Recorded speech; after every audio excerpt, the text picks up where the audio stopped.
Are you ready? Stand by.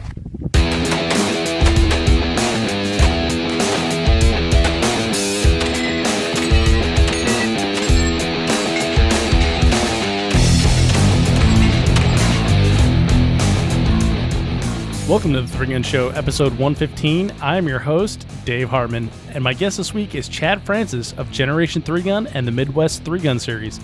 We discuss getting juniors into the sport and what to do when their shooting video goes viral, running a points series set of matches, and the unique concept of Generation 3 Gun. But before we get into the interview, I want to thank you for downloading and listening to the show. The 3 Gun Show is a weekly podcast where I bring you interviews featuring one of the many awesome personalities in 3 Gun, and we talk about gear, training, match strategy, funny stories, and just generally have a great time. If you like the show, there are multiple ways of supporting the podcast, including a new one. The 3 Gun Show logo t-shirts my buddies and I wore at SHOT Show are now for sale.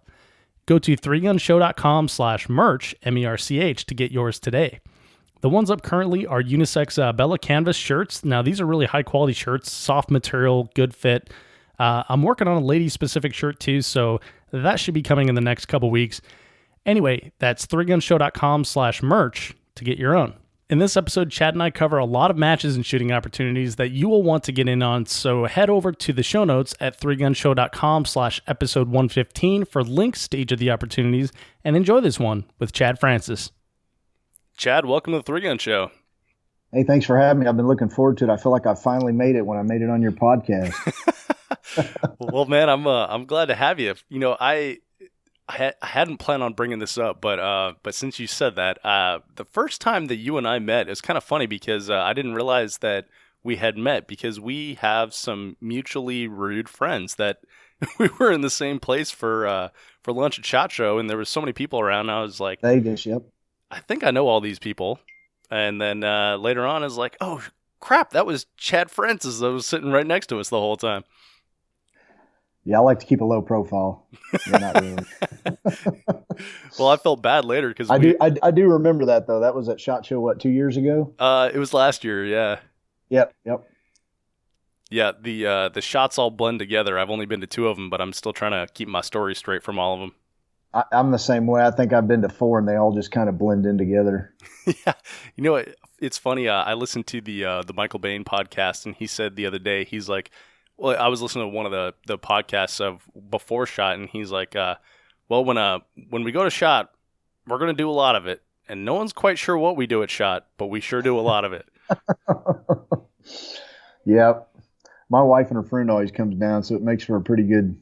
They get to sleep all day, and I have to get up and go walk the floor, so it makes for a pretty interesting time. Yeah, I bet. And then you found something interesting in your hotel this year at SHOT. Good Lord, I don't know if anyone's yet realized that there are no white-tailed deer in Nevada, but I did find a freshly skinned white-tailed deer hide in a trash can on the 16th floor of the Link Hotel at 3 o'clock in the morning. Well, so I saw you. I saw that like Facebook post, and I was like, okay, well, so Chad must have bailed from SHOT Show early, and then after a while, I realized no, that's still in Vegas, and yeah, there's no white-tailed deer in that part of the United States. All right, I brought that thing into the room to show my wife and her friend that comes down there with us every year, and just because no one would believe me, I wanted to have someone have some proof that I actually found this thing, and they got so mad at me because it smelled so bad they ran out of the room. My wife ended up laying on the hallway floor for about 20 minutes till I got that thing out of there. It was pretty bad. And it was gone when I came back up about 3 hours later. It was gone out of the trash can, so I'm sure it stunk up the whole hallway. Oh, yeah. Jeez. Very bizarre. Yeah, that is very bizarre. Well, you know, Chad, we're going to talk about all kinds of good stuff related to 3 Gun here, and then we'll kind of get into why you show up to SHOT Show every year. But let's start at the beginning here and give the audience an idea of who you are off the range, who you are when you're not shooting, and then let's talk about your shooting background once we get that established. Yeah, absolutely. So about 3 years ago, I retired from the Army after 25 years of service. I'd been doing it since I was 17, and actually landed a really great job right off the get-go. I manage armed guards in federal buildings all over the state of Missouri. I train them in firearms and OC and baton and CPR and stuff like that.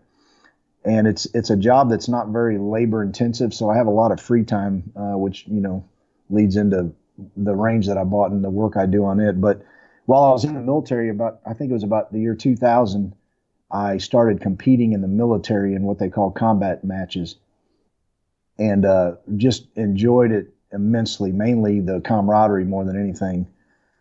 And that kind of led into civilian matches, because we only did the military matches a couple times a year. And I found out that you could do civilian matches, damn near every weekend if you want to. So that led into USPSA pistol. And then of course that went into 3-gun, which I think I started shooting 3-gun about either 2007 or 2008. It was Blue Ridge. I picked a good one to start with, Blue Ridge Mountain. Andy Horner puts on a really good match down there, and it's brutal. Yeah, no kidding.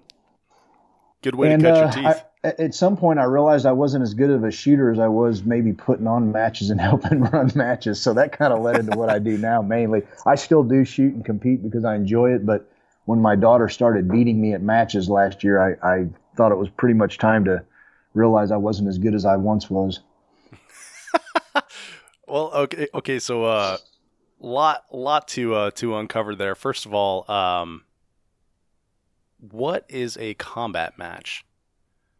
In the military, it started, back in the day, and they still do it, but they had High Power and Bullseye was basically your military style matches, and you'd go to Camp Perry and, you'd shoot the matches there, the leg matches, to try to get, distinguished in pistol and rifle and get your President's 100. And the military saw that, that was great for basics and fundamentals, but it really didn't have much to do with what we do in the conflict that we were in at the time. So they started combat matches, and basically you're doing a lot of the same stuff, but you're wearing all your military gear, helmet, battle rattle, we call it, the web gear and boots and uniform. And we would do, we'd run 2 miles and then have to go shoot 50 yards with a pistol, or we would start at the 500-yard line and run down to the 400 shoot, run to the 300 shoot, just stuff like that. It really was a good match, but you never can completely make it realistic as you can. So yeah. Well, so then you started shooting in 2007, starting shooting 3-gun matches with Blue Ridge. What was that first match experience like? Blue Ridge is a tough place to start. Well, there was 4 of us that went down there, and we were all in the military. We all competed. I was actually at the time the Missouri National Guard marksmanship coordinator. I worked what's called AGR full time for the Guard. My last probably 12 years in the Army. So we all competed, and we all got into pistol matches together. And of course that led into 3-gun, and we said, yeah, we can do this. It's a tough match, whatever, but we're all, fairly well in shape. And of course you don't really know till you get down there. It was definitely eye opening, but I got to say that the people that were down there, what amazed me is just the level of help that, matter of fact, I believe the second year we went down there, Daniel Horner himself was helping one of my buddies fix his pistol till 2:00 in the morning, the Thursday night before the match. And, so it was very interesting. Yeah. It's a common thing that we hear, right? Is the people in the sport, you come for the shooting, you come for the 3-gun, and then you stay for the people, because it becomes a community after a while. Absolutely. Now, is that something that you think is like intentional, because 3-gun is so intimidating and gear intensive that we intentionally try to make people stay by being so nice to them, or what? Well, honestly, we all have a common mindset when it comes to probably a lot of things, probably politics. It's just a camaraderie, and that those are your people. They wouldn't be there if they weren't. I mean, there's always those 1 or 2 that you probably wouldn't go out and have a beer with afterwards, but you're still gonna, you still have common theme in mind. So I really enjoy it. That's probably one of my favorite things about 3-gun is just the people you meet. And it's like seeing your best buddy from high school when you see someone at a match that you only get to see maybe once or twice a year. It's, it's just like you haven't seen them for 20 years, and you're right back in the thing. So. Yeah, I think your people is like the best way to describe it. I don't know if I've ever heard you say that, but I've been saying that for like a long time. Is like I found my people. These are my people. Yeah. You know, it's That's exactly the way I feel about it. yeah, it's pretty incredible. And you know, that reminds me when we first got a time to or got some time to actually spend getting to know each other was at the 2A Heritage Camp, and you came out of the truck and immediately, you know, you're talking with guys that you've known for years, and I started thinking about that as I was like watching the interactions and trying to figure out like who knows who and how long have they known each other and things of that nature. And one of those guys is David Power, right? And Oh, yeah.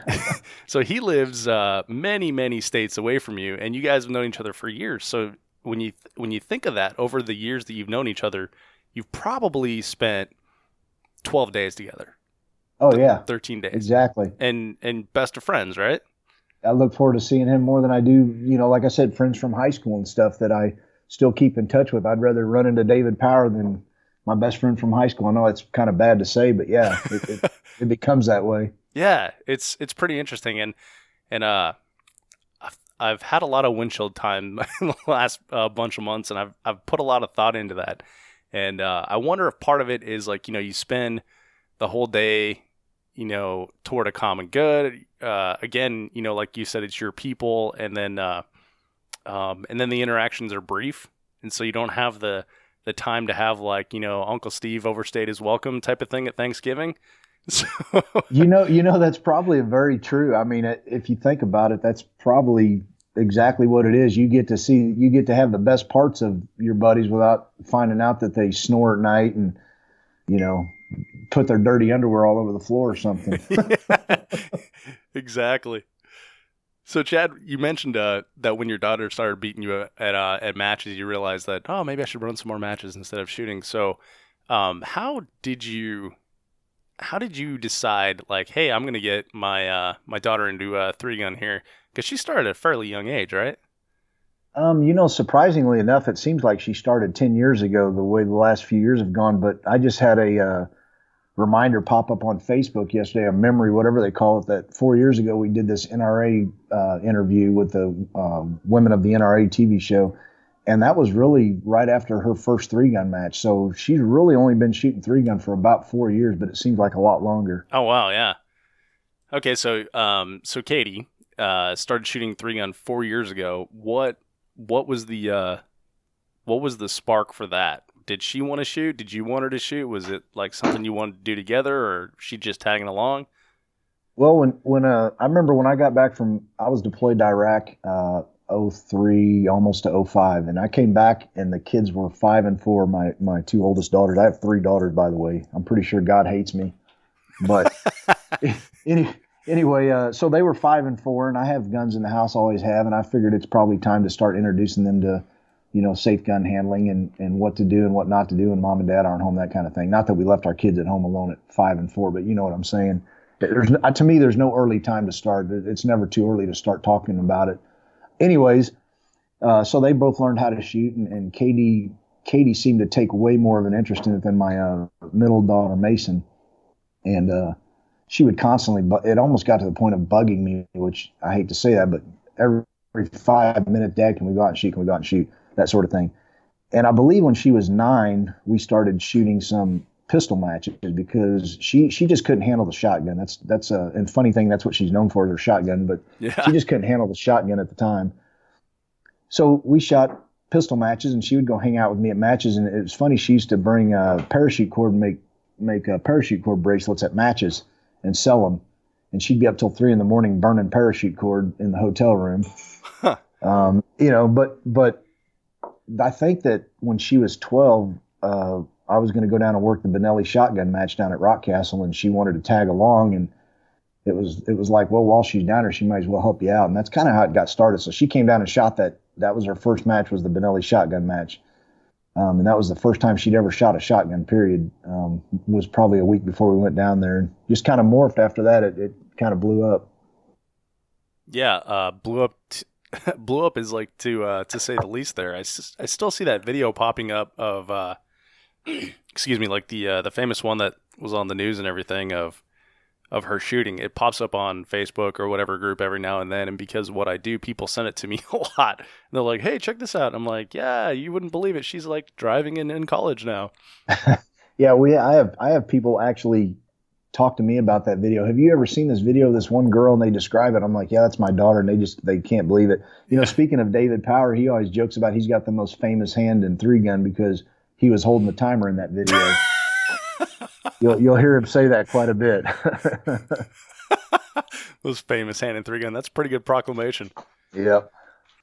So yeah, it kind of blew up. You know, I mean, when a video goes viral, I think a lot of that probably motivated Katie to do better because, you know, it was amazing to me that how many people saw that video and just couldn't believe that a little girl could do that. But most of them probably didn't shoot three gun because anybody that shoots three gun would see that video and go, yeah, that wasn't a bad run. You know, it wasn't the greatest run, but it wasn't a bad run. I mean, I get it. Yeah, man, I've been standing. You know, one thing I'd like to do at matches is if I see someone that looks lost or whatever, I'll go say hi because, you know, it kind of seems like intimidating what we're doing sometimes. And maybe they want to know, like, well, why are you guys doing that? Why are you doing that? You know, so I remember shooting with, God, I can't even remember what matches was. It may have been Gen 3 gun, but I was shooting with Heather Miller, right? And so she was shooting like a rifle shotgun portion that was in front of these couple of guys that I was answering some questions to. And one of them said, well, she handles that shotgun pretty well for a girl. And I was like, dude, she's kicking my butt at this match. Like, it's not for a girl. She just handles that shotgun well. Yeah, that might have been some local buddies of mine. That you would believe the locals that come out of the woodwork for that match because they hear Jerry Mikulic's going to be there and all those people, and they just love it. Yeah, and so it's interesting when you're in that context of people that don't know of, you know, yeah, we shoot with women all the time that can handle guns very well, and you know, it doesn't seem like a big deal to us now, but at that time, Chad, was that like a was that a big deal? That Katie was shooting? Yeah, back when that video came out, that was at the Fallen Brethren match. Katie had just turned 13. That was only her second three gun. And at the time, it was just her and Katie Harris were the only junior female shooters on the circuit. And what I mean by that is, you know, shooting the bigger matches all over the states instead of just at the local area. So, and honestly, there weren't a lot of female shooters back then either. There was a handful. I could probably count on one, maybe two hands of even female shooters that were shooting the major circuits. So, yeah, when that came out, it was a pretty big deal. And like I said, it kind of motivated Katie to keep at it, and she's still going strong. She's in college now and still plugging away at the matches, beating her old man. Yeah. Well, so do you ever like get mad and think like, you stole my hobby, I was better than you and now you're better than me and I'm just going to go run these matches now? Oh, absolutely not. I hope my wife's not. Yeah, my wife can sit, she's watching me and she can hear this, but it was great because, you know, I used to run around on the weekends all the time with my buddies, and sometimes it became a sore spot, you know, with my wife, and we've been married for over 20 years. So, but anyways, I'm saying that because she's giving me a dirty look. Well, you know, when Katie started shooting with me, it became more of a family thing. My wife started coming out to some of the matches and seeing what we do and getting more interest in it. And it was great. I mean, she's like my best shooting buddy. So that's awesome. So how did the video go viral, and then like some sort of you know, the news story and some sort of fame followed that? Like, did it start with you just like posting a video on Facebook and then people shared it, or what? Yeah, Katie had picked up a couple sponsors right off the bat that, you know, I mean, she's a young girl, and companies want to sponsor younger females and younger kids, period, I think, because, you know, they might turn into another Daniel Horner. You never know. So we started her Facebook page, and we mainly were putting videos on there just to share with family and friends that were, you know, all the way across the states. It was a lot easier than trying to email them videos and stuff. And I don't know. I mean, I bet she didn't have 100 likes on her Facebook page when that video went out. And it wasn't a matter of a month. It was going viral. And her Facebook page likes were climbing up to 10, 20,000. She's at 197,000 something now. It's absolutely unbelievable. Yeah. if we would have known now what we knew then, if we would have figured out a way to copyright that video, she would probably had her college paid for. Yeah, that's a weird thing with social media and Facebook, period, right? Because there's like Facebook doesn't pay you for any sort of content or anything, and then people jack it and put it everywhere. Yep, that's exactly what happened. There's a lot of people that made a lot of money off her video on YouTube. Oh, really?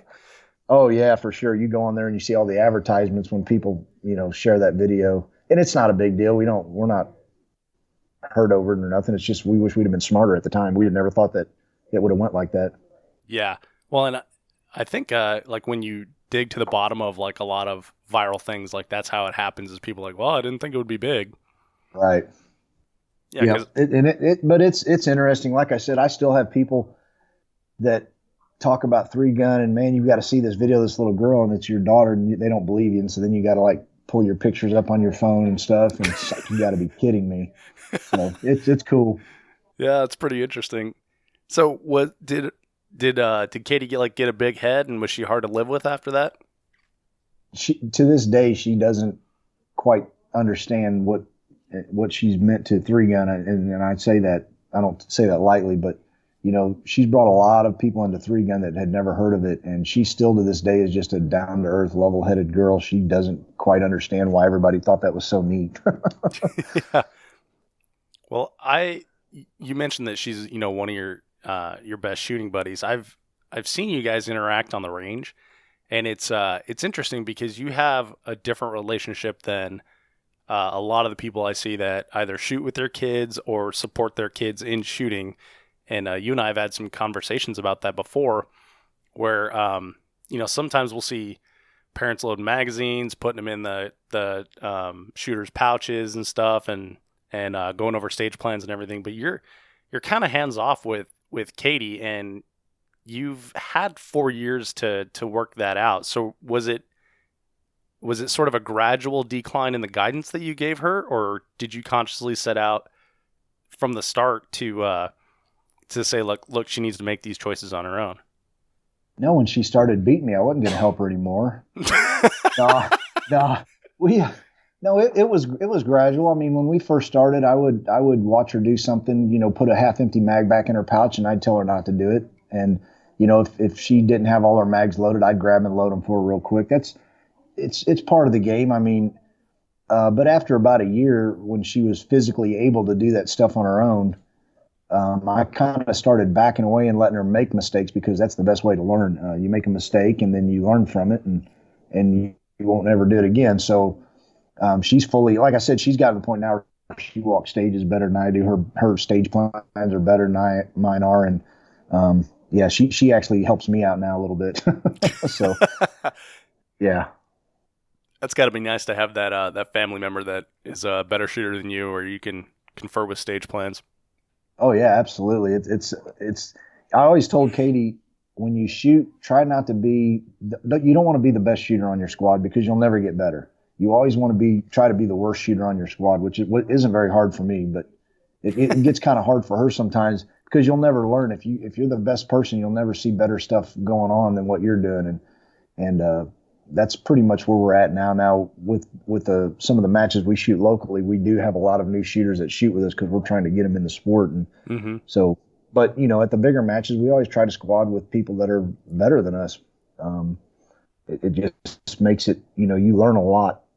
And we're range officers. We RO the Pro-Am every year. We have since its start, and the same thing. I love ROing a stage, because you get to see every single shooter shoot that stage, and you see it 20, 30 different ways. And it's just a good learning experience. And it also, I taught her the importance of giving back to the sport. So that's one of the reasons I make her RO that every year. I don't make her, she likes it, but we RO that every year, just our way of kind of giving back to the sport a little bit. Yeah, I like that. Chad, when did it turn into managing matches? And then I want to talk about the Generation 3-Gun match, because I feel like this is it's a very unique match in 3-Gun. It has like a really good goal. It does a lot of interesting things that you don't see from other matches. So tell me when the idea of Generation 3-Gun came about, and then how you ended up putting that into action? Well, you got to back up a little bit.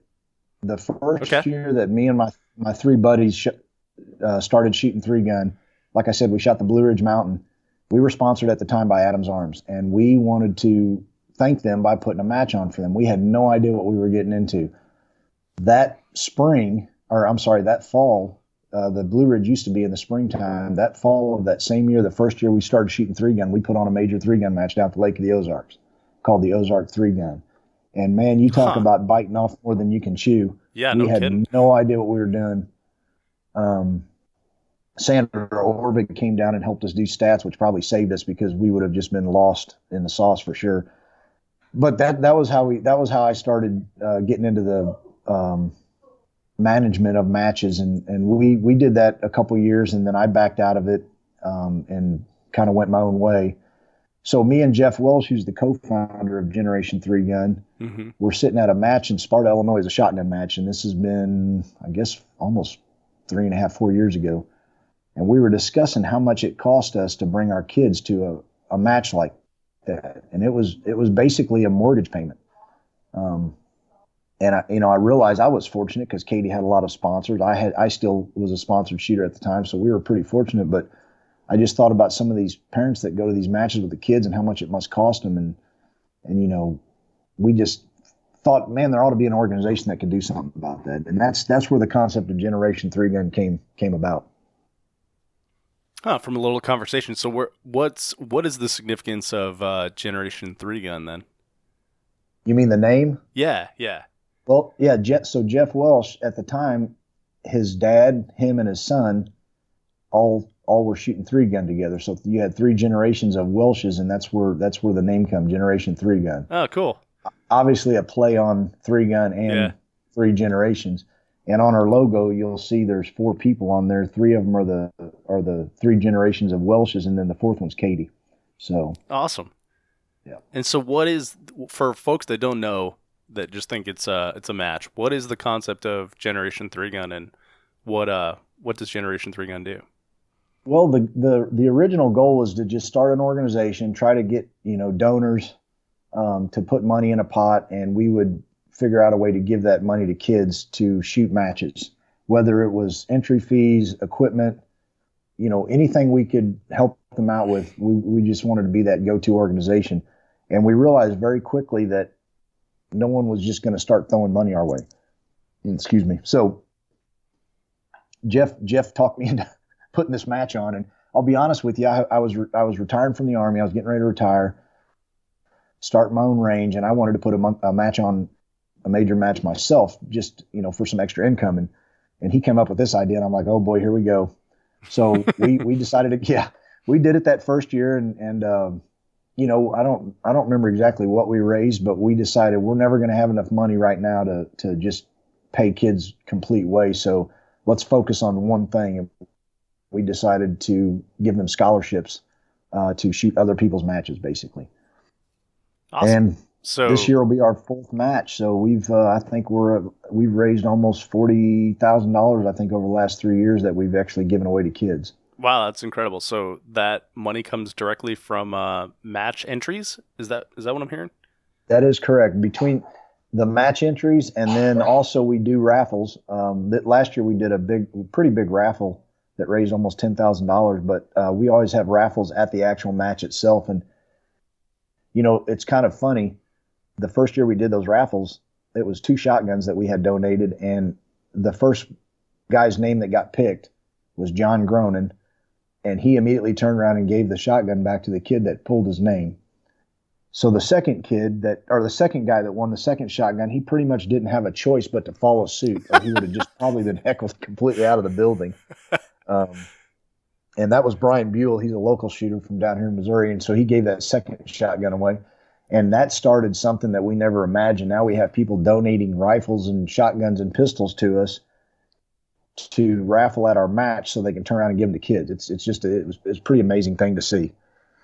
Yeah, that is a pretty cool thing. Yeah. Never intended it to be that way. It was just a way to raise some extra money, but it's kind of turned into that. Yeah, it's I think that goes to back what we were talking about at the beginning of the people in the shooting sports. Oh yeah, absolutely. The best people you can imagine. I mean, and we've had, I'm not going to mention any names, but we've had individuals donate money to us anonymously that just want to, just want to feel like they're doing their part. And it's great. But, a lot of it, we kind of like not being beholden to anybody else. Mm-hmm. When it comes to how we give the money out, we actually go out and watch kids on the ranges. And believe me, there's some kids out there that are probably less deserving than others. I don't know how nicer way to put it, but when we're giving out scholarships and we've gone through our first round and we start looking back and see who we want to give a second one to, believe me, some of that comes into play. See kids out not resetting stages and back talking their parents. We watch all of that and make notes on it. I mean, at least I do. So that's another part of it. We're not just trying to give money away to kids. We're trying to have good kids. We want these kids to grow up to be good people in society. So you're like Santa Claus. Yeah, Secret Santa. There you go. Yeah, making a list, checking it twice. Yeah, I mean it's important because I always try to tell my daughter I said, be the first person on the stage and the last one off setting, because if you're not, people are going to see that and you just don't want that name. We all know there's those people at every match. And, we definitely don't want the kids to do that. If Jerry Miculek can be the hardest working guy in three gun, then a 15-year-old kid ought to be busting his hump too. Yeah. I was just having that conversation yesterday with some friends. It's, the guy that you admire the most also just happens to be the hardest working dude when it comes to resetting. Absolutely. Absolutely. Well, and it's got to be, you probably set that precedent early, but it's got to be interesting because, Katie being one of very few females in the sport at that time, it's probably pretty noticeable if she was slacking or if she was working hard, right? Oh, absolutely. Yeah, she was in the spotlight from the get-go. Even now, she still has people that come and watch her at matches that she's never met before. They just find out she's going to a certain match and they want to come meet her. And, I tell her, you're always in the spotlight. You always have to, think about everything you do is being scrutinized. So, be the best you can be at everything, not just shooting, but resetting and talking to people and, Don't pick your nose. Yeah, don't pick your nose when there's cameras running. Leave that up to your old man. I'll be the clown when it needs to be done. So Generation 3 Gun, it raises a lot of money for juniors to go shoot other matches, which is interesting. That that concept is interesting, right? Usually you want to keep it with like, oh well, you can shoot a match in Missouri that we also run, but you're like, oh no, let's just fund you to go shoot a match and enjoy the sport and get out and live it. So. But it's also a really decent match. I was very fortunate last year to get into the match at the last minute because someone wasn't able to be there, and I got to shoot the third one. So it's a really cool match, and we even had to drive through like 10 inches of mud, and my truck when I sold it still had Generation 3 Gun mud all over it. But in spite of that, in spite of like the weather challenges or anything, it was a lot of fun. And how? So I got to ask, like in a match that's like geared toward helping young people and being friendly to young people, how do you keep it challenging for, some of the top shooters in the world that are there as well? Yeah, that's, it's funny. It's funny you brought that up because there seems to be a notion that our match is for junior shooters, and actually it's not. It's to raise money, like you said, to give to junior shooters. Okay. That being said, we had probably 30, 35 juniors last year that shot our match for free. We didn't figure be wise to charge them to shoot our match when we're just going to give them the money back anyways. But you're right. You want the beginner to be able to handle the stages and not get frustrated, but at the same time challenge, the seasoned shooters. And I'll tell you, it's hard. I don't have the greatest imagination in the world, and it seems like every year trying to come up with new ideas, because if you run the same match every single year, it's going to get boring and flat and dull, and people will quit coming eventually. So yeah, to me, that's the hardest part. Between that and getting sponsors is the hardest part of putting a match on. The physical labor involved is, it just is what it is. I don't mind being a strong shoulders as long as I don't have to be a strong mind all the time, if you know what I mean. But But no, me and Jeff, we just go down there and we kind of walk around and we start getting an idea in our head. We're very fortunate. The property that we use, we start setting up way earlier than most matches do. So we have a lot of time to tweak things. And, a lot of places that don't own their own range, they end up, having to set up a week out, and it's not a lot of time to tweak things. So we're very fortunate down there where we do this match. We'll start setup around probably May time frame, and we've got all the time in the world to tweak it and change the stages and make it safer and more challenging, but easy for the newcomers too. Right. But it's definitely a challenge. Yeah, for sure. And I believe like the the longest shot was like 360 yards on a particularly challenging rifle stage, because there was, I want to say like 10 or 12 targets before that or something. Right. Yep. Yeah, so there was attainable targets all the way out to 360. So it kind of got progressively more difficult the farther you go out. So I think that is probably that rifle stage is probably a pretty good example of like metering it for new people and then for experienced people as well. Right. And that was a stage that Josh Loganville and his dad put up. They put up 2 stages our match every year. We actually brought Josh on board Generation 3 Gun this year as a board member, along with myself and Jeff. Obviously, Jesse Tischhauser were the 3 co-founders, and then we brought Josh and Sandra Orvig on board this year to help us out. But Josh is very, very good at putting on. When he showed me that stage, I said, there's no way people are going to time out. This is going to be a bad stage. And he said, just trust me. And I did. And I mean, it was one of the best stages on that match, I thought. So I'm diming myself out here, but he's definitely got a better imagination than I do. Well, if one of my professors in college once said, like, if you can't be good, hire people that are good. There you go. That's exactly right. I say the same thing about most of our politicians. Yeah, exactly. Surround yourself with smart people. Yeah, exactly. Well, that stage was a lot of fun too. For me at the time that I shot it, it was like the first stage we shot in the morning, and because there was so much moisture and it was so hot at the time, there was like this low hanging fog, and you had some targets that lit up with red lights when you hit them. And so the strobes, Yeah, so the strobes like bouncing off of the low hanging fog made like the entire valley like light up in red. It was pretty interesting. Yeah, welcome to Missouri in September. It seems like even back when we were doing the Ozark match, we had some really rainy matches, and I mean it's challenging when you're on an unimproved property like that the roads aren't the greatest, and amazingly enough we got through it. This was probably the worst I've ever seen with this year. Yeah, there was a ton of rain. So, I guess I missed the fun. Let's see, 2015, where you had like a stage float away out of the pond. For people that don't know, you've got targets like out on like a dock that's anchored to. It's anchored underwater, right? So it's anchored to the earth underwater, so it doesn't float away, and it's the same presentation for everyone. But it's out in the middle of a pond. And you're shooting steel targets out in the middle of a pond.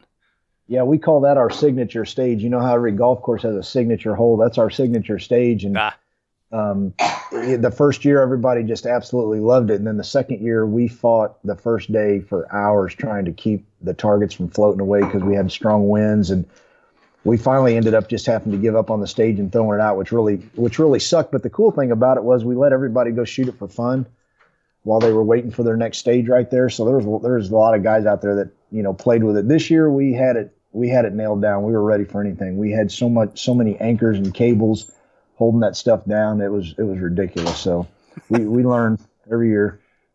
Nice. So is that, so for the 2017 match, is that going to make a reappearance? Oh, absolutely. We're not exactly sure what we're going to do till we get down there, but we've tossed a lot of different things around. People love shooting floating targets, and they love to see the water splash up in the air. And so, we can only do so much with the docks and stuff we have, but we're definitely gonna keep it interesting. Yeah, the ones that you had this year, or excuse me, in 2016, were full size IPSCs with slugs and 45 yards, something like that. Yeah, they were close. I'm one of those guys. I don't like I don't like shooting slugs at 100 yards because if I've got a rifle, there's no way I'm shooting slugs at a guy. Yeah. If you want to keep it practical, but I like them to be fun targets. Again, the really good shooters hose through those things like they were shooting a pistol plate rack, and the newer shooters, they had to take their time and aim and stuff. So there's that challenge for everybody thing. Yeah, and that's what I was going to say is those were, they're close-ish. They're 40 yards. Those are easily attainable with slugs. And it was fast because it was like ding, ding, ding. And I was shooting the stage opposite of Jerry Mitchellek when he was up there. And we're back in the trees, couldn't see anything, but we just heard the-ting, the-ting, the-ting, the-ting, and just really super fast. And I believe it was Lance Dingler was like, well, Jerry just shot the slugs. Yeah, Katie was shooting with him, so I actually got to watch him shoot that stage, and it was absolutely ridiculous how fast he went through those slugs. Oh, yeah. I mean, no one could believe it. It was amazing. Yeah, just absolutely incredible. So that's a really fun stage. It's a cool thing. But then you guys do events at night and a lot of stuff for socialization, interaction among the shooters and the juniors as well. Yeah, we I believe last year we did I'm going to say beanbag toss tournament because nobody likes the term cornhole, but we had a beanbag toss tournament at night, and we gave money away to the winning team, and of course we kept some of the money for Generation 3 Gun, and we always try to find a place to do the match hotel where everybody can hang out at night together. That's one of the reasons I love going down to Rock Castle so much, because the atmosphere at night with everyone right there in one location. And it's a lot of fun. And, like I said, again, you get to go around and talk to people you haven't seen for the year, and there they are at your match. And of course, everybody's telling you what a great time they had, and that's always fun too. But it's just that big community, Yeah, it was a good time. Mark Roth and I got our butts handed to us by a couple of the younger Jurassics. I think Ben. Yep, Daniel and Ben. Or no, yeah, no, I know who you're talking about. They're younger brothers, I think. Yeah, Ben and I forgot what the other younger one, but super competitive dudes. In a game that had no bearing on anything. That's serious business, man. Yeah. That is serious business when you play cornhole. We were doing it at the 2A Heritage Camp. Yeah. We did it at the Pro-Am last year. We had a tournament, so yeah, it's fun. We enjoy it. Yeah, well, Chad, you said you started setting up in May, and this year the match is September 8th through the 10th, I believe. Yes, that's correct. So when does registration open for that if people are interested in checking it out? March 6th, I believe, 8 o'clock Central Time, 8 or 8:30 Central Time. And that's PM. Maybe it's 6:30. Hold on, let me think about that. I don't have it in front of me, but yeah, it's March 6th. We've got it on our Facebook page. And last year the match sold out in about 23 minutes. I'm going to assume this year it's going to be sold out a lot quicker than that. So wow, get on there. And now I will tell people don't get disheartened that it sells out very quick, because every match every year has no shows and people drop out. So at least get signed up, get on that waiting list. I think we've almost cleared the waiting list every year except for last year. We just had way too many people sign up. So we'll try it. We'll do anything we can to get you in the match. We even let people shoot with the ROs if they want to come down. So awesome. Well, so the registration opens Monday, March 6th. Match is September 8th through the 10th. And generation3gun.com, right? That's right, generation3gun.com. And also on Facebook, we've got two separate pages, one for the organization and one for the match itself. That's Generation 3 Gun Championship is the match page. Cool. Well, I will include links to those in the show notes so people can check them out. And if you listen to this real time, you've got a couple days, so don't delay. Chad, another thing I wanted to talk to you about is you mentioned at the beginning of our talk that you said My Range. So you actually purchased a piece of land with the intent to create a range. Yeah, that's always been one of my, dreams, I guess, if you will, is to have some land, not necessarily for a range, but I'm an avid hunter, and I like the outdoors. So having your own land's kind of a neat thing. And I found this piece of property with some help. I won't mention any names, but he'll be listening. And when I looked at it, I was like, this is perfect layout for a shooting range. Just the way, 100 acres, you can't do a lot on 100 acres, but it was laid out perfect with hills behind it. So yeah, I bought this 3 years ago when I retired from the Army, and Just got it complete and opened up last year in March. So we've had it open almost a year now. You know, I saw a couple pictures. I want to say it was months and months ago of, you know, you working on a range and stuff like that. And for some reason in my mind, you know, because Missouri looks the same for a guy that's not from there, right? For some reason in my mind, I was thinking that was the range from the Ozarks, you know, that you were using for Gen 3 gun. So this is a completely different range. Gadsden, right? Gadsden Range? Gadsden Shooting Center. That is so cool, man. And you just picked up this sweet big sign, which has a coiled snake, which is the most ironic sign in the world. For me, yes, it is. Everybody who knows me, if you watch Facebook, you'll see I get tagged in every single snake video and picture out there. Sometimes I even tag myself just to save everybody the trouble. Yeah. Which is hilarious because I don't know. I've never seen you around a snake or anything like that, but I understand there's some sort of problem there. I have a bit of a phobia. There's a reason you've never seen me around a snake. I'll never be around an area where there's a snake. I can run. You saw me run against my daughter last year at the war sport match. That's I can true. move when I need to. That's true. Yeah, and some would argue almost faster. That we still haven't figured that out, but yeah. No, I grew up in Missouri and I used to hunt for golf balls at a golf course, and this pond I used to go in was just infested with water moccasins. And I'd go in there and I'd step on them and they'd swim by me, and I never thought anything about it. And my uncle watched me one day and he goes, "I can't believe that you can get in there with all those poisonous snakes." And I made some flippant comment. I think I was like 10 years old, some flippant comment about, well, they can't bite me underwater, they'll drown. And back then we had encyclopedias and we didn't have the internet, but he opened up an encyclopedia and showed me specifically where water moccasins can bite you underwater, and something in my brain just snapped. And that was it. That was it for me. I was done with snakes forever. I see a video of a snake and the hair on the back of my neck stands up. Oh, man. Well, I'm sure people will stop giving you a hard time after hearing this podcast. Please. Last year, now I will tell you this, 2 years ago at the Pro-Am, Gary Wellborn or Joe Harris, I can't remember who, killed a rattlesnake out there, and they brought it to me, and they actually made me hold this dead rattlesnake and take a picture. And if you could see that picture, you would just see the absolute terror on my face, and it was like I was holding up a stinky pair of underwear. It was bad. It was bad.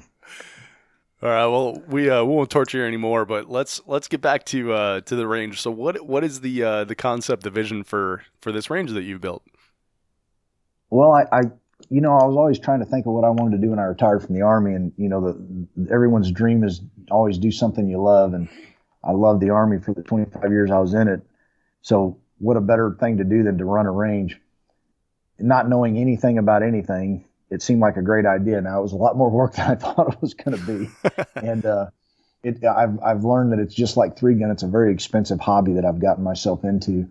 There's a lot of work that's gone into it, money and physically. But, the goal is always to have members come out and be able to enjoy the range and then run, 3-gun matches out there, maybe even some PRS style matches. I do have a 1,000-yard and a 600-yard range there. So eventually, yeah, I'd love to just go down there full time and run matches and let people come out and shoot. But realistically, I still have a full-time job, and that's my hobby right now. So. But you are currently running some matches there, right? Yeah, absolutely. We myself and Josh Loganville have started the Midwest 3-gun series that we'll talk about in a second. I'm actually doing a shotgun match there the first weekend of May. I believe it's the 5th and 6th.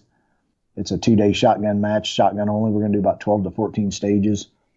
Sign-ups open for that on Practice Score right now, but it's just it's a way to help the range pay for itself, and not where I'm not hemorrhaging money out of my own pocket. Yeah. But, at the same time, again, I just love watching people come out and shoot. And I take a really big satisfaction. Sometimes I go out there to the range when people are shooting, and I just park my truck out in the field and listen to the steel ring on that 1,000-yard range. And I get a big kick out of the fact that, I built that with my own hands, and people are enjoying it, enjoying our Second Amendment rights. So that's what it's all about. Hell yeah, man. What a cool feeling to know that, you provided that sort of venue for people to do that. That's amazing. Yeah, I just, it's fun. And, I get calls all the time. Hey man, the range looks great. To me, it looks compared to some of the ranges I've been to, it looks pretty bad. But the guys that are members out there just absolutely love it. So that's the important thing. Well, yeah, I mean, I feel like from what I haven't been to your range, but I feel from like the pictures that you've shown and everything, like you are way overbuilding everything. Like the shooting positions and stuff like that look like they could survive a hurricane, and it's so I can understand why your members would think that. Well, I have brother-in-laws that are industrial sheet metal workers, so everything we do out there metal-wise is like able to drive a tank on it. Our shooting platform at the 1,000, you could probably park a tank on it and not even make it creak. So that's part of it. Nice. It's good to know good people. Yeah, oh yeah, absolutely. My brother-in-laws are the ones that built that sign. My wife bought me that for a Christmas present, surprised me with it, and they built it. And it's pretty epic sign. It's like 8-foot tall letters and 20-foot wide. It's pretty cool. Yeah, that's amazing. Yeah, it is quite the sign. Well, so you've got a shotgun match going, and you're running part of the Midwest 3-Gun Series. So tell me about the Midwest 3-Gun Series, because this is an interesting concept that you guys are working out. Well, it's not an original concept. I mean, Indiana's had a multi-gun series for years, and theirs is probably the model to. They've had theirs running for years, and they've got several ranges involved. But when I built my range, I talked to the Logan Bills because they already had a 3-gun match, a monthly match going. I didn't want to step on their toes, so we worked out, when was the best weekend to do mine versus theirs. And then we talked about doing kind of just a point series. And they have a background in racing, in motorcycle racing, so they're very familiar with purses and point standings and things like that. They're pretty much ramrodding the admin of this thing, but we wanted to. They put a big match on in Missouri in March, and of course we put Generation 3-Gun on, and we didn't want to go out and try to double tap sponsors, so we just decided we're just going to do cash payouts at the end of the year. And of course there's always going to be people that aren't going to get anything out of it, but amazingly enough, when people heard we were starting that, we started getting sponsors reach out to us. Armalite was the first one. They wanted to get some guns in the hands of some people that might not have the proper equipment to, be very competitive. Now, we always tell people, run what you brung. You don't have to have the best gear. You'll figure out what you need later. But so they decided to send us a couple rifles, and Vortex sent us a couple scopes, and these rifles are available for people when they come out to shoot the match. And the idea, again, is to get that good equipment into the hands of new shooters that may not have it. Now that morphed into Warren scope mounts, and Tacom sent us a bunch of caddies, and Blackhawk sent us a bunch of holsters, and Weber Tactical is going to be sending us some stuff. And what we're going to do at the end of the year, everybody that didn't win any cash is going to get blind drawn for all of these prizes. So it's turned into a little bit bigger than what we wanted, and that's a good thing. It's always a good thing. Yeah, for sure. Well, that's cool to get that kind of support. I'm very much the run what you brung guy, and then upgrade as you need to go. Exactly. But I've found when you do make those upgrades and you have decent gear, the game turns from a whole lot of fun to a whole lot more fun, because it's way more enjoyable when your gear works during the entire match. Yeah, we had our first Midwest Series match a couple weekends ago, and man, it was February in Missouri, and it was 70 degrees, unbelievable weather we had, and the max we can hold on the range is 75, and we had, I think, 69 shooters show up, which is amazing. Normally for our monthly matches we'll pull maybe 30 shooters. So, but we had a guy on our squad that had an 870 pump that held 5 rounds, and it was just killing him. So we loaned him Katie's shotgun, her Benelli M2, and you could just tell it just made the day much more enjoyable for that guy. So that's the whole point. We're trying to get this stuff into the hands of new shooters that are actually going to use it, and spend their money with these sponsors, which is the goal, obviously. Right. I mean, that's the goal of any sponsorship, right? Is to support those that support the sport. I'm big on that. Well, it's cool. So with the series, then, the popularity of the matches goes up, right? Because now there's like a goal in mind for the end. Absolutely. So we're doing 8 matches, 4 of them at my range and 4 of them at Logan Bill's range, the Lead Farm range. Huh. And you have to shoot 2 at each range. That way we're obviously wanting to get people out to our ranges as well. And then at the end, we're going to have a big finale match in October, basically, where anybody that is a member of the series gets automatically into the match, and then at the end we're going to open it up to anybody else that wants to come shoot it. Of course, anybody else that wants to come shoot it, it's going to be a pretty low entry fee match, and there's not going to be any prizes for anybody except for those that are in the series. Now, maybe next year, if it gets bigger, we may end up having a regular prize table with that match, like any other match. But again, neither one of us wanted to take away from sponsorships for our big matches that we run. Yeah, for sure. Well, it's cool to have the different flavor too, right? Because there's not a lot of like cash matches out there, right? Yeah, and you talk about different flavor. It's kind of funny you said that. Loganville's run completely different stages than I run, and so these people will get a different flavor when they come to both matches. And then at the end of the year, when we do our big match, they're going to design 4 stages, and I'm going to design 4 stages. So it's interesting to see different match directors' creativity and how they put stages on. And I think it's going to make that final match really interesting. You're going to have a really big mix of stages. So, yeah, I love that concept too of like working together for a greater good, right? The sum is more, or what is the whole is more than the sum of its parts? The sum's more than the parts, or something like that. The whole is more. I don't know. Something like that. The sum of the whole is better than the parts. Is that it? There you go. Well, so I used to work with a bunch of engineers, and it got to be where I could look at a print and figure out who drew it instead of like looking at the title block, right? People just have like their own style and their own sort of way of doing things. And it's cool to mix up, different styles of stage planning and things like that in the same match, in the same series. So you get all that sort of variety, right? Because back when I was shooting a lot in Colorado, every local match you went to was completely different than the other one. They all ran like on a relatively common set of rules, but just the way the bays are laid out, the way the guys like to use their steel, where they like to place their paper targets and stuff like that. So that variety makes you a better, more well-rounded shooter, and is also a lot more fun. Oh yeah, I tell you, that's one of the things I love about 3-gun. Back when we started, there was maybe 6 matches out there, major matches, 6 or 7 major matches, and now just about any weekend you can find one. Yeah, you can find one, and like I said, they're all different. They have different scoring. They have different ideas of how to lay matches out. Some of them are bays, some of them are natural terrain. It's great. Yeah, and it's one of those things where, as a consumer, you can choose what you want to go spend your money on, and if it fits your style, then you continue to go to that. If it doesn't fit your style, then you find something else. So it's cool to have like all those options available.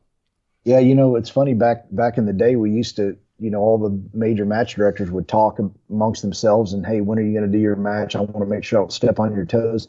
You can't even hardly do that anymore. You just you set your match up, and if it happens to fall in someone else's match, oh well, that's just the way it is. It's hard to find free weekends when something isn't going on somewhere else.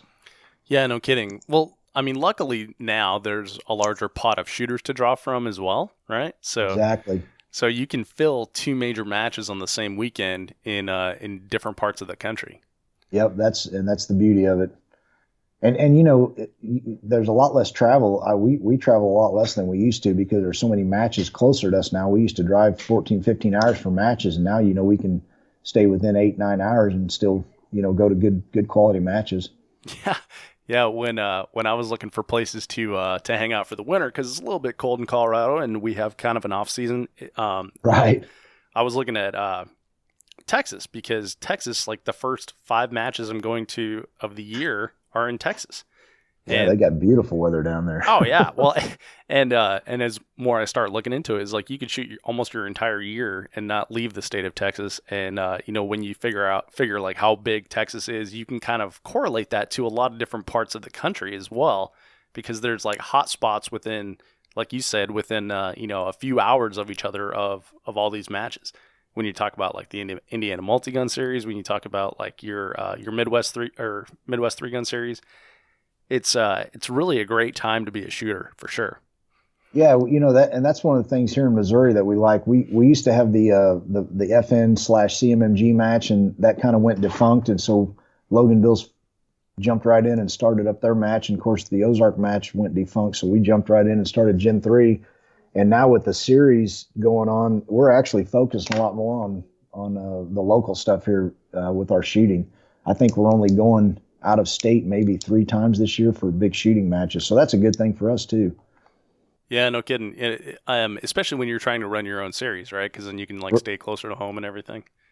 Yeah, it seemed like as soon as one match is done, you're already planning and prepping for the next one. It's a lot of work, but like I said, it's rewarding when you see people out there enjoying the fruits of your labor, I guess is the way to say it. Yeah, for sure. Yeah, for me, it got to be at the end of the year. Like, I didn't even bother cleaning guns between matches because they hadn't cooled down before I had to shoot the next match.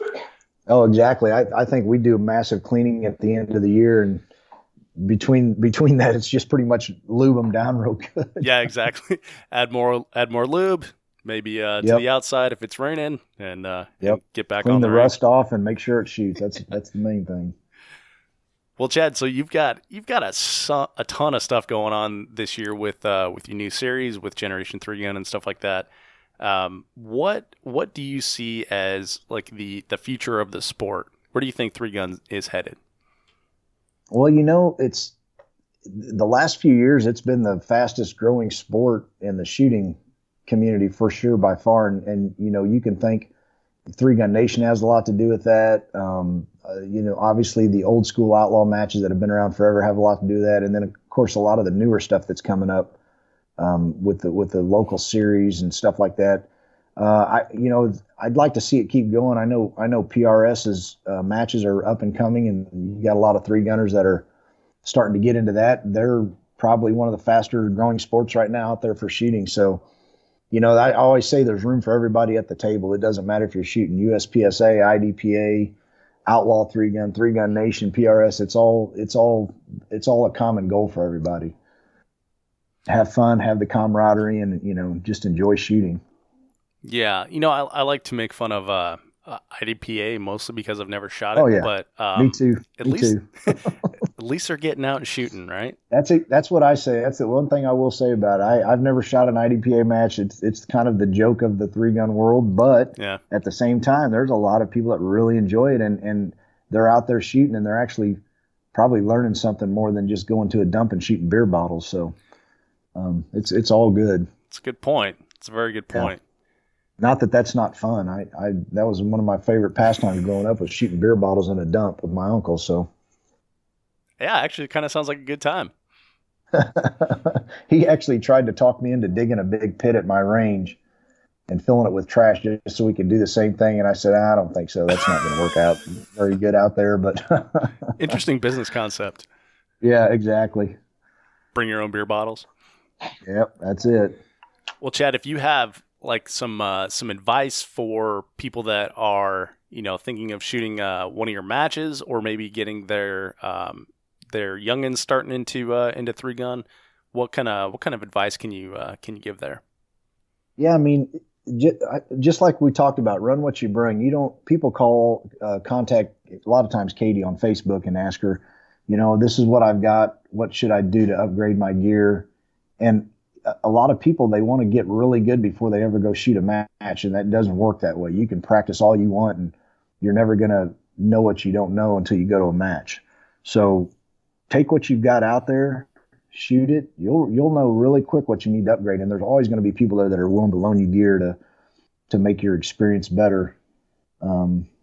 Even me, when I go out, I'm pretty set on what I like and what I don't like. I still have shooters trying to talk me into, you ought to try this out. You ought to try this out. So that's a great thing. And it's good for sponsors too. We want to get all that gear out there so the sponsors stay involved with the sport. Yeah, for sure. Because, at the end of the day, I hate to say this, at the end of the day, there's matches that some people won't go to if they don't have a good enough prize table. I quit shooting for prize table years ago. I shoot now because I'm not as good as I once was, but I shoot purely for the love of the sport now. I could care less. I'd pay $300 to go shoot a good match without a prize table. I really would. But there's still that need and want for good prize tables out here. So we got to keep the sponsors happy. Yeah, for sure. And provide them those eyeballs and the good exposure and all that. Well, Chad, so on the subject of getting young ones into the sport, how do you introduce them, and then how do you maybe take them to their first match and make it enjoyable so they want to come back and do more? Yeah, I always tell people, the first thing is obviously learning the safety and the gun handling. You've got to have that down before you go to your first match, because you don't want your first match experience to be a DQ for something that you did that wasn't very smart.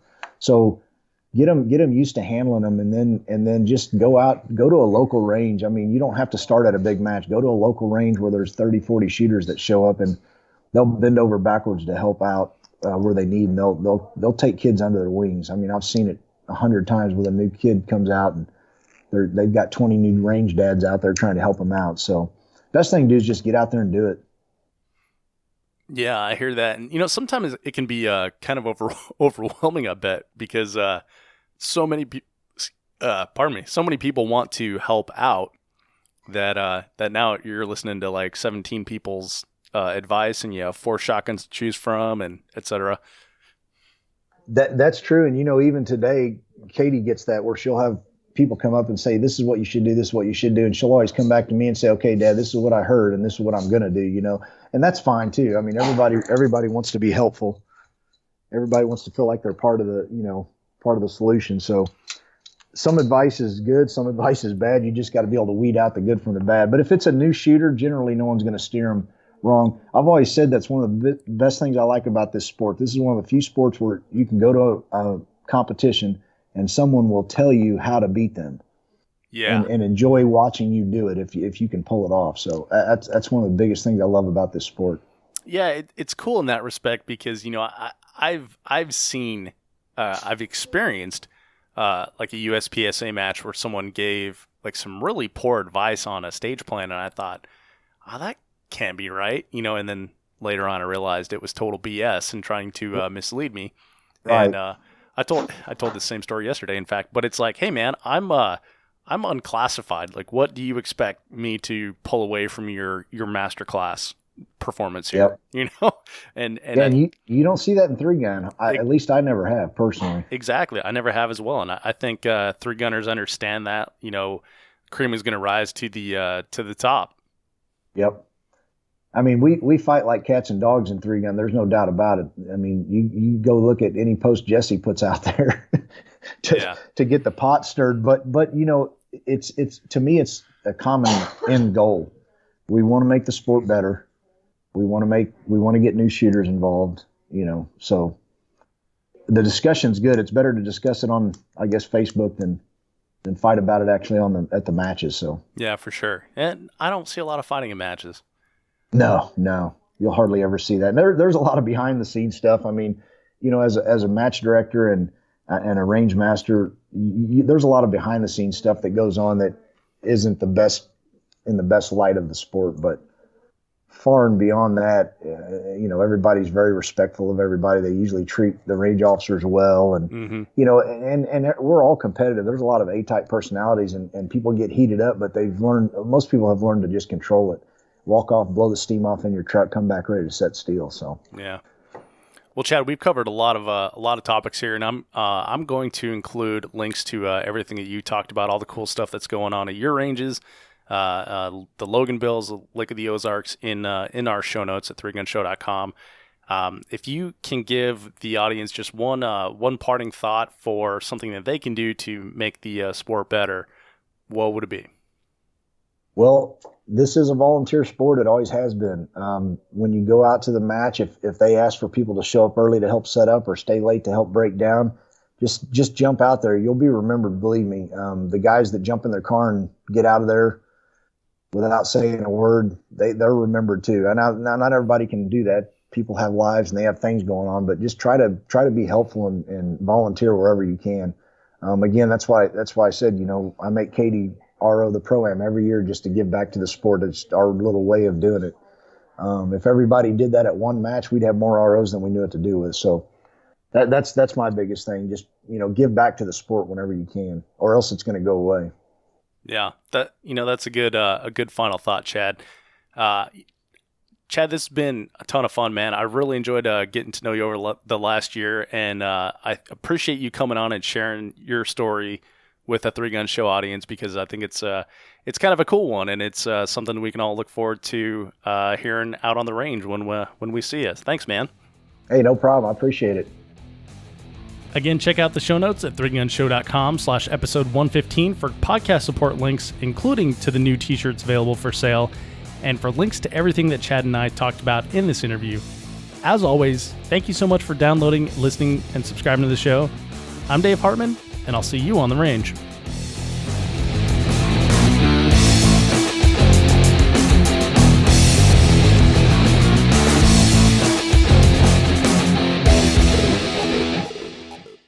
If you are finished, unload, show clear.